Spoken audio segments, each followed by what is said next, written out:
آدم‌ها در مورد این که میخوان زندگی حرفه‌ایشون چطور باشه استانداردهای خیلی بالایی دارن. ببینید، اگر شما بتونید زندگی کاریتون رو طوری مدیریت کنید که از نصفش هم لذت ببرید، این شگفت انگیزه. چون خیلی آدم‌های کمی میتونن اینو به دست بیارن. چون حقیقت اینه که هر دستاوردی با یک سری هزینه‌های اضافی همراهه. این واقعیته. هر چیزی قیمت‌هایی داره که شما خوشتون نمیاد. تو ممکنه قاضی دادگاه عالی باشی و بازم کارت قسمت‌هایی داشته باشه که خوشت نیاد و ما لازمه بپذیریم که این قسمت‌ها هم بخشی از اون کار هستن.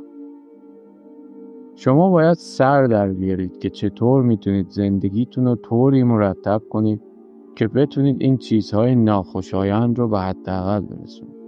و من آدم‌هایی رو میبینم که از سخت کار کردن خوششون نمیاد.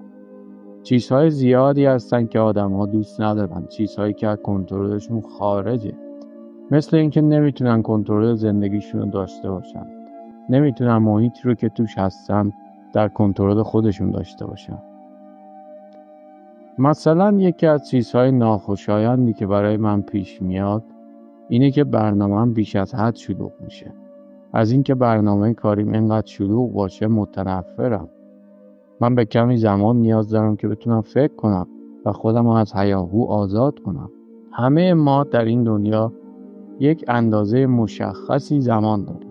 هیچ کس نیست که تعداد ساعتهای بیشتری نسبت به یک نفر دیگه داشته باشه. و وقتی که شما آدم خیلی موفقی میشین، یکی از چیزهایی که سراغتون میاد اینه که برنامه کاریتون بیش از اندازه شلوغ میشه. پس در مورد جوانهایی که تازه دارن حرفه‌شون رو شروع میکنن، احتمالاً نکات زیادی هست که باید بدونن و بعضی از اونها بارها شنیده شده و همه هم میدونید. یکی از اونها اینه که جوانها باید تمرکز کنن روی اینکه چیزی رو پیدا کنن که در موردش اشتیاق و علاقه دارن. طبیعتاً این چیزی نیست که شما الان از شنیدنش غافلگیر شده باشید. واضحه که این کاریه که باید انجام داد. مسیر خیلی سخته. اگر کارتون رو دوست نداشته باشید هیچ وقت در اون کار به مرحله عالی نمیرسید.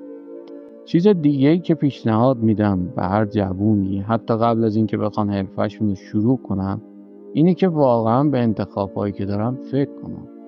چون وقتی جوونها رو میبینم یاد جوونی خودم میافتم و یادم میاد که خود من همین اشتباه رو کرده بودم. ممکنه که شما به شدت درگیر استعدادهای ذاتیتون بشید. خب هر کسی یک استعداد ذاتی داره. میدونید شما بعضی از قابلیت‌های خدادادی رو دارید و بعضی از استعدادها رو هم ندارید. مثلا ممکنه شما فوق‌العاده زیبا باشید. شاید فوق‌العاده در ریاضیات خوب باشید. خیلی قابلیت‌ها هست که ممکنه در وجود شما باشه. اما این چیزها میتونن شما رو گیج کنن. چون اینها نیستن که زندگی شما رو میسازن.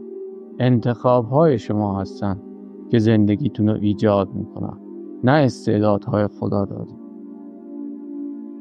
شما میتونید به خاطر این قابلیت‌های ذاتیتون شادی کنید. میتونید بهشون افتخار کنید.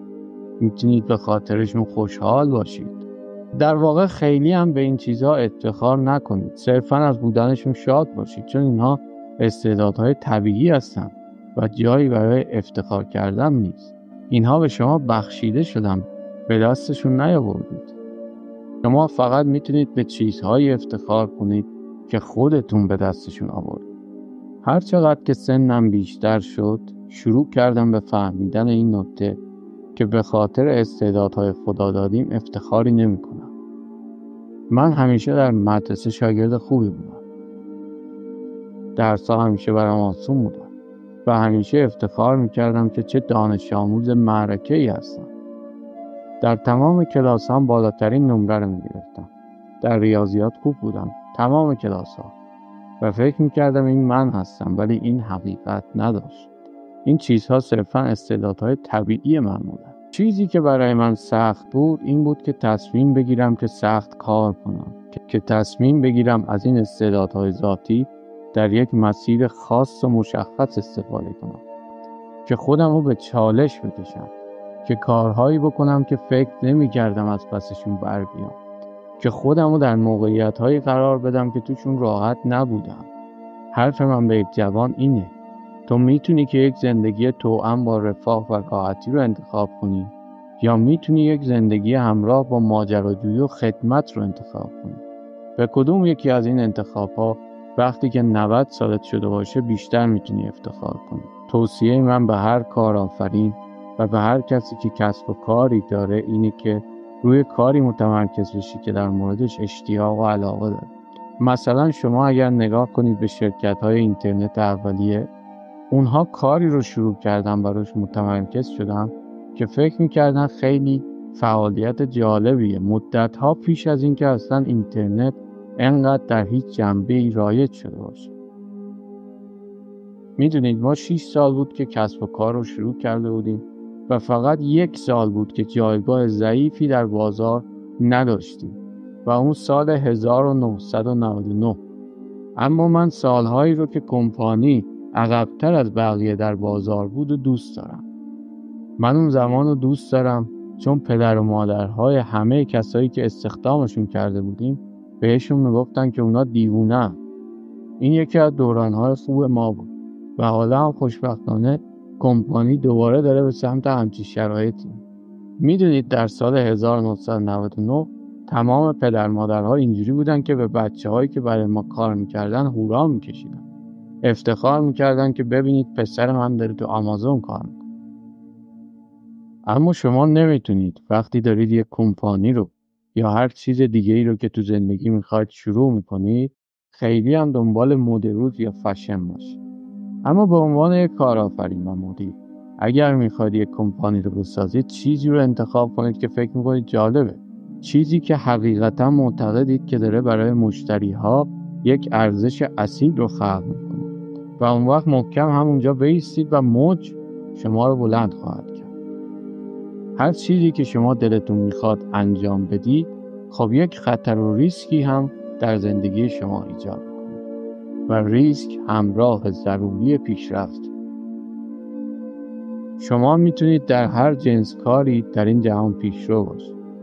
هر چیزی که میخواد باشه، حتی یک اکتشاف در قلمروهای جغرافیایی یا مثلا یک دستاورد مهم علمی.